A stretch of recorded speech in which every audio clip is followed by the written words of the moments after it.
네, 오늘 이 시간에는 양자 관련주에 대해서 다시 한번 알아보겠습니다. 먼저 이제 멤버십 수익률부터 한번 소개를 해드리자면, 어제 같은 경우에는 인투이티브 서지컬, 또 이턴 파마슈티컬스에서 수익이 나서 3.7%를 추가를 하게 됐습니다. 먼저 양자 관련주 어디로 가나?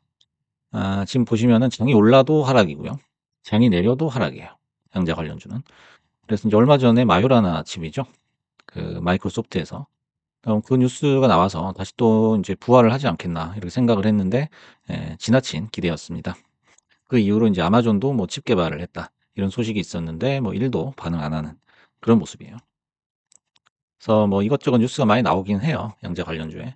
근데 웬만한 뉴스에는 이제 반응조차도 안 한다라는 거죠. 뉴스 몇 개만 소개를 해드리겠습니다. 가장 최근에 이제 아마존에서 첫 양자 컴치 오셀로를 공개를 했습니다. 그래서 뭐 큐비트의 오류를 감지하는 4개의 추가 큐비트가 탑재가 됐고, 양자 오류의 수정을 최대 90% 줄일 수 있다. 양자컴 개발 기간을 최대 5년 단축할 수 있다. 그다음에 주변 온도나 진동에 의해 연산 결과가 왜곡되는 양자 오류 문제를 해결하는데 진전을 보였다. 이런 설명입니다. 두 번째 기사 보시면은 이제 양자 컴퓨터 도입 시 금융사기 탐지율이 99%가 올라간다라는 거죠. 이건 이제 국내 뉴스긴 한데요. 양자 컴퓨터가 이제 기존 컴퓨팅을 뛰어넘는 새로운 패러다임을 이제 보여주고 있다라는 보고서를 발간을 했는데, 금융 쪽에다가 적용을 할 경우에 여러 가지 이제 발전을 보일 수 있다. 그리고 여러 지원과 투자가 필요하다라는 내용이에요. 그래서 양자 컴퓨팅 시장이 우상향 추세다. 2030년에 국내 규모는 3천억에 이른다. 근데 생각보다 그렇게 크진 않죠. 세 번째 기사는 일본에서 중성 원자 양자컴을 가동을 하는데 30년에 1만 큐비트까지 간다. 뭐 이런 내용이고요. 늘 하는 얘기지만 이제 다양한 산업에 활용이 된다. 그리고 현재 초전도 기반 양자컴을 이미 가동 중이고 인텔과 차세대 양자컴을 개발을 추진하고 있다. 뭐 이런 내용이에요. 국내에서도 뭐 여러 가지 뉴스가 있어요. 충북대에서 최초로 상업용 양자컴을 도입을 했고, 그다음에 SK텔레콤이 아이온큐와 전략적 제휴를 체결했다. 이런 내용도 있었죠. 그리고 삼성전자에서 최초로 양자 보안칩을 개발했다. 뭐 이런 내용도 있고, 사실 뭐 뉴스를 찾으려면 없는 건 아니거든요. 근데 시세의 흐름을 바꿀 만한 그런 큰 뉴스가 안 나온다는 거예요. 그리고 나오더라도 실제로 주식 그 주가가 크게 오르지 않는다는 게 문제죠. 지금 차트를 한번 보시면요. 차트상으로도 전부 하락 전환을 했다. 하방을 가리키고 있다라고 볼 수 있어요. 일단 리게티가 리포트가 하나 있어 가지고 이제 오르긴 했는데, 리게티도 역시 이제 61선 이탈하고요. 120선까지 지금 닿으려고 하는 그런 모습이에요. 그럼 아이온큐는 안타깝게도 지금 121선을 이미 이탈을 해 버렸어요. 해 버렸고 더 이상은 인제 상방을 가리키기에는 좀 힘이 부족하다라고 볼 수 있고요. 그다음에 이제 가장 괜찮았던 디웨이브인데, 한 일 주일 전까지만 해도 제가 만약 여기서 상승이 유의미한 상승이 나온다면 뭐 '상승 랠리가 다시 나올 수 있다.'라고 추측을 해 봤는데요. 여지없이 또 21선을 깨 버렸거든요. 61선도 같이 깬 상태죠. 그래서 또 120선을 향해 가고 있고요. 퀀텀 컴퓨팅이 뭐 최근에 가장 약했던 주식이죠. 그래서 별다른 상승이 없고, 반등이 나올 때도 20선에서 이제 정수리를 맞는 것도 지금 못하고 내려오고 있거든요. 그냥 그 완만하게 쭉 슬라이딩식으로 하방으로 내려가고 있다. 이미 이제 120선을 터치를 했죠. 그다음에 실스크도 마찬가지입니다. 여러 이평선들이 함께 그냥 내려오고 있는 그런 모습이에요. 전형적으로 이제 투자자들이 엑시트를 하고 있는 그런 차트와 어떤 거래 대금의 흐름을 볼 수 있다라는 거죠. 자, 그렇다면 왜 이렇게 생각만큼 안 오를까라는 거죠. 한간에는 이제 제2의 AI다라고 하면서 이렇게 띄워주는데도 최근의 주가의 흐름은 뭐 아무리 장이 안 좋다고 해도 진짜 안 좋다는 거예요. 뭐 장이 좋든 안 좋든 뭐 어제는 또 반등이 나왔잖아요, 장이. 그런데도 불구하고 이제 안 가니까 총 4가지 이유를 한번 정리를 해 봤습니다. 첫 번째는 젠슨왕이 초를 쳐버린 거예요. 확실하게 초를 쳐버린 거죠. 현재도 이제 젠슨왕이 탑티어 IT 리더라고 볼 수가 있어요. 그의 한마디 한마디가 정말 중요한 영향을 미치고 있죠. 하지만 이제 반토막을 경험한 후에 웬만한 뉴스로는 자극이 안 되는 것 같아요. 투심을 자극을 못 시킨다라는 거죠. 그래서 그가 30년 발언을 다시 번복하지 않는 이상은 아마 그 인상적인 시세가 나기는 힘들 것이다 라고 추측을 해볼 수 있죠. 그다음에 두 번째는 이제 생각보다 시장 규모가 작다라는 거예요. 시장 규모가 작다는 거죠. 그래서 이제 2030년 추정치로 봤을 때 양자컴이 42억 달러거든요. AI가 2조 달러예요. 2조 달러. 그러면 시장 규모 차이만 해도 지금 500배거든요. 그럼 AI를 넘어선다. AI를 잡아먹는다. 그게 이제 과도한 예측이었다는 게 시장 규모에서도 지금 드러나고 있다라는 거죠. 그다음에 세 번째 이제 비슷한 얘기인데 기술 주도권에 대한 어떤 회의감이 드는 거예요. 얘가 AI를 완전히 밀어내고 새로운 기술 강자, 핵심 기술로 자리 잡는다.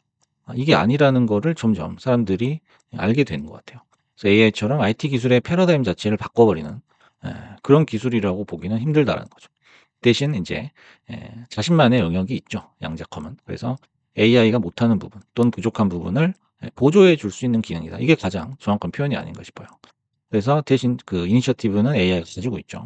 주도권을 가지고 있는 거예요. 하지만 그 옆에서 보조를 해줄 수는 있다라는 거죠. 또 마지막으로 이제 결과가 불확실한데 5년 이상 들고 있어야 되냐 이거죠. 그래서 AI처럼 뭐 로봇이라든지 뭐 챗봇, 생성형 AI, 그다음에 뭐 자율주행처럼 진짜 눈에 보이는 거, 눈에 보이는 그런 기술 발전의 모습이나 어떤 형체를 가지고 어떤 유형의 기술이 눈앞에 나타나야 되는데 그런 게 없다라는 거예요. 그래서 대중의 눈에 보이는 기술 진전이 없다라는 거죠. 물론 이제 그 전문적인 그 영역에서는 기술 진전이 조금씩 있겠지만 대중들은 그거를 이제 확실하게 못 느끼는 거예요.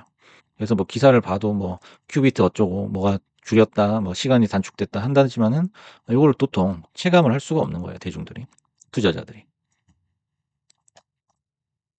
그래서 이제 그나마 리게티는 금요일 날 올랐죠. 그래서 어떤 뉴스가 있었냐면 얼라이언스 글로벌 파트너라는 곳에서 아마존의 양자 컴퓨팅 기술 발달이 리게티 컴퓨팅에도 유리하다라고 해서 오른 거죠. 그래서 현재 양자 컴퓨팅 기술은 여러 기업이 참여해서 신기술을 공개하고 협력하는 것이 중요한 단계인데 리게티 컴퓨팅이 개방형 아키텍처를 가지고 있어서 이러한 신기술을 통합하기에 유리하다. 그래서 수혜자가 될 수 있다. 그래서 뭐 15달러, 15달러 간다고 이제 목표가를 올렸죠. 그래서 약간 뭐 오르긴 했지만 뭐 간의 기별도 안 가는 지금 떨어진 거에 비하면 간의 기별도 안 가죠. 그런 수준이었다라는 거죠. 그러면 이제 리게티가 그 정도의 어떤 주목을 받는다면 다른 주식들 나머지 4개도 좀 영향이 있어야 되는데 그런 거 뭐 1도 영향이 없이 다 그냥 떨어져 버립니다. 떨어져 버리고 전체적인 흐름 자체도 안 좋고요. 아이온큐는 120선 뭐 이탈을 해버렸고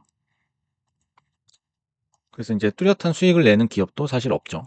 그리고 이들이 이제 기업을 운영하는 거는 증자라든지 아니면은 이제 주식 장사를 하는 거죠.